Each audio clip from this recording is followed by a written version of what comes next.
Welcome back, Endgame community. I'm Pierre, he's Chris. All preseason long, we've been giving you our guys and our favorite draft picks because when it's on the clock, you have to decide who has that league winning upside, who are the guys who could absolutely break out. So, we're going to talk about our mid round wide receivers. Who is it that could finish as a fantasy wide receiver one? Who among this list has top 10 fantasy upside? Before we give you our picks, let me remind you guys, you can join the conversation because we discuss fantasy football all year long in the Discord, Fantasy Endgame Discord. You can join by clicking the link in the description below. Also, we do videos with even more of our favorite picks and advanced strategy. You can find that by joining us on Patreon. To that end, let's talk about when you're in the middle rounds, you're looking at the wide receiver board. Who is that guy who really could help you take that big step forward? Could absolutely just smash all season long. So, Chris, who's your first pick? Well, I'm going with a guy who was an absolute bust, one of the biggest busts in fantasy last year, and that is Allen Robinson. I still believe that Allen Robinson has juice. I still believe that Allen Robinson is a very good wide receiver.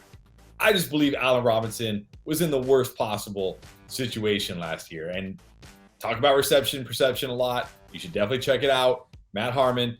He showed that Allen Robinson, half of his routes last year were curls and digs. So that the Bears just said, go out there and run curls and digs. This is Allen Robinson, one of the best contested catch wide receivers in the game. And they're just like, run curls and digs. I mean, that offense was brutal. It was terrible for everybody except David Montgomery, basically. Now he's in a much better offense, a much more forward-thinking offense, an offense who knows how to get skill players in mismatches in the right positions. With the Rams, he is going to absolutely feast this year. I'm not worried about Stafford's elbow. There's videos of him throwing bombs in practice. They wouldn't have him be throwing bombs if they thought his elbow was going to be an issue. He's going to be fine. Apparently, they already have a good connection. We know Kupp's the clear-cut number one there, but who else is behind him? Van Jefferson, already dealing with some kind of injury. Tyler Higbee, the tight end, like, come on. Allen Robinson is going to be the number 2 receiver in this offense, and he gives them something they didn't have before, right? That guy who you can just jam it in there and say, make a play. They didn't have that type of guy before, and Matt Stafford is the type of quarterback who has no fear throwing it into tight coverage, for a contested catch. That's what made Kenny Golladay, once a good fantasy wide receiver. He's going to do the same thing with Allen Robinson. Allen Robinson is way better than Kenny Golladay. I think Allen Robinson has a huge bounce back year. Absolutely wide receiver, top 12, top 10 upside at the position, and will help people win fantasy championships that he really helped lose last year. Yeah, I think it's safe to say it's a completely different situation. And I'm all over Robinson. We haven't just heard good things about him this preseason. We've heard great things, glowing reviews, including from Stafford himself, all preseason long. So absolutely buy back into him. All right, now, a little bit riskier pick, a guy who doesn't have the track record. Let's talk about Gabe Davis because he's somebody who's got a lot of helium, right? He's become a trendy pick. A lot of people, going to call him a breakout. It's hard to really jump all in on a guy who really didn't do much until basically the very end of the year. And of course, you might think, are we overreacting to that one massive playoff game? And it was massive. He went over 200 yards with 4 touchdowns against the Chiefs. Okay, that was one game. Maybe this regular season, he just kind of does what he did last season, falls back to earth. Okay, the truth, of course, is somewhere in between. He's not going to get 200 yards a game, but he's also not going to be a non-factor for much of the season because he has cemented himself as the number 2 target in Buffalo. All right, not just based on the strength of that game, but the fact that we've seen him take that step forward. We've seen the way he's been used, in training camp, the way that they have planned around him in the passing game.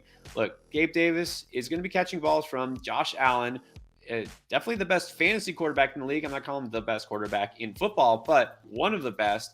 I think it's safe to say that he's in a great situation. He really doesn't have a lot of competition beyond Stephon Diggs because really you got Jamison Crowder in the slot who is just kind of there. Isaiah McKenzie, who's been a special teams guy, he kind of gets a lot of helium this offseason too, but come on, he's not a guy who's going to usurp a lot of targets from the main receivers there. And Dawson Knox, he caught some touchdowns, but this is not really a high-end pass-catching tight end. It's going to be a lot of Diggs and Davis. And this is still going to be a pretty pass heavy offense. So it's safe to say, look, I don't want to pull the trigger too early. I don't want to get, burned here by a guy who just showed out in a small period of time. Let's not forget, this is a talented receiver who came from a small school in UCF, relatively small school, at least not a Power 5 team. And now he's in his third year and a great offense with a top quarterback. I mean, all the signs point to the fact that he really could take that leap forward. Might there be some duds? Sure. Every receiver here might put up some down weeks, but his ceiling, as we've seen, is massive. It absolutely could be week winning. So Abe Davis, look, I'm not going to say I'm pulling the trigger on him, before the other guys we talked about, those top 20 wide receivers. But when you get to this tier here, I have no problem taking him over basically any of these other wide receivers that we've talked about, except for maybe Allen Robinson. But he absolutely is going to be a potential league winner this year. All right, Chris, there's got to be somebody else here that you like that you think could be a fantasy stud. Who else is it? Yeah, definitely. It's been a rough start for Marquise Brown and the Cardinals here, right? Missed the start of training camp with a hamstring issue. Then finally reported to camp driving a little too fast. I guess he was running late for camp. I'm not sure, but he gets arrested for speeding in Arizona. And now we're starting to see kind of like people are backing off Marquise Brown a little bit, but I'm not worried because Marquise Brown is going to get, going to be fine. He's going to get acclimated. He's going to get worked into this offense. And they went out and traded for him for a reason, right? He is their Christian Kirk replacement. Now, I don't think they expected DeAndre Hopkins to get hit with that 6-game suspension. I think they traded for Marquise Brown to be the Christian Kirk replacement because Christian Kirk was a guy who ran almost, the majority of his routes from the slot and did well there. That's also where Marquise Brown has had the most success. And if we put Marquise Brown in that Christian Kirk role, he is absolutely going to have a huge season because Marquise Brown is better than Christian Kirk. Yes, he suffers from drops sometimes, but when he's not dropping the ball, he's catching long home runs. And Lamar Jackson, for all of his, great qualities and things he does well, the deep ball isn't really his best strength. Kyler Murray, one of the best deep ball passers in the entire NFL. Marquise Brown, out of the slot, running vertical routes is a recipe for massive fantasy upside. This guy is going to have week-breaking ceilings every single week of the year. Sure, he might still be a little boom bust than you'd like, but those weeks when he booms, you are going to win your matchup because he's going to absolutely go off. And that's really what you need to win a fantasy championship. Jamar Chase didn't win you a fantasy championship because he was so consistent throughout the season. He won you a fantasy championship because he had a bunch of boom weeks and then he went off in week 17. Marquise Brown has that potential as well in this offense with his role. Don't be worried about the hamstring. Don't be worried about his speeding arrest. He's going to be fine. He's going to be out there week 1 and he will dominate this year. Yeah, I mean, we already knew speed was his game, but, keep it on the field. So, look, that's the thing. This is a connection that's just basically made in football heaven. These are guys also, a lot of people don't know this, used to play together in college. That's the thing now, right? The college connection a little farther back. But, yeah, I think that the deep ball being Kyler's strength as opposed to where Lamar Jackson not so much, I don't see any way this isn't Hollywood's best season. Now, there's two guys I absolutely just love here. They're both second-year receivers. Let's start with Elijah Moore.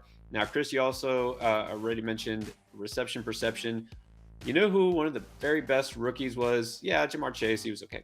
Elijah Moore, though, versus both man and press coverage, he killed it. He was getting open with regularity. He's a guy who can not only line up in the slot, he's not dependent on that role, but he also lined up outside almost as much. He was equally efficient in both situations. So this is a guy who doesn't depend on that slot work, doesn't depend on those short targets. He's somebody who can take the ball deep. He can also get across the middle of the field. He's not afraid to take a hit. He's bulked up this offseason. So aside from his speed, which is already really good, he's gotten stronger. Elijah Moore just needs a good quarterback. Now, is Zach Wilson the guy? Like, I can't promise that. And that's the one thing. And I get why you can't draft Elijah Moore higher because, well, it's the Jets. And Zach Wilson is still kind of an unknown, factor here. But I think we can definitely say Zach Wilson needs more time because he didn't even play a full rookie season. We should see a better version of Zach Wilson. Even with what we had last year, Elijah Moore was pretty good, and he would have been potentially a 1,000-yard receiver if he didn't miss a few games due to injury. Like, even if Joe Flacco sits on the field, I don't care. I think Joe Flacco could get ball enough to Elijah Moore where he's still a wide receiver 2 every single week, week in and week out. He's that good of a receiver. He's got that yak ability, right? He's somebody who can take it to the house on a deep ball. He's someone who can thrive across the middle of the field. That's why I love Elijah Moore so much, because it really doesn't matter the situation. He's just a stud receiver. Okay. If things break right for the Jets, yes, I do think he has potential to be a wide receiver 1 for fantasy.